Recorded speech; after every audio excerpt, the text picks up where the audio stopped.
Here's a cut out of a hand. And I want to put this badge behind the thumb to the hand is holding it. And I'm going to do that using a layer mask. We'll go to Layer, Layer Mask, and Reveal All to make a new empty mask. Switch to the Brush tool. And where you paint in black on the mask is hides the layer.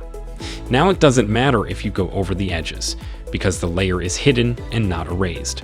All you have to do to get it back is to paint in white, and the X key will swap over the foreground and background colors.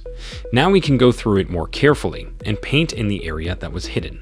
Again, it doesn't matter if you make a mistake, because you can always paint in white again to reveal the area that you've just hidden. And then as the mask you click on the layer, you can switch to the Move tool and move it around. The trouble is the mask moves with it. So let's undo to stop the mask moving. Click on this little chain icon between the layer and the mask, and now you could move the layer independently of that mask and put it wherever you like. So why would we want to do it this way, rather than simply making a new layer from the thumb? While it's very convenient to keep the whole of the handle one layer, we could select this hand and apply a curve adjustment to it to darken up that hand. We couldn't do that if the thumb was a separate layer.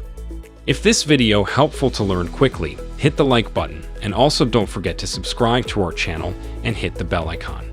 Then you won't miss any upcoming tutorials.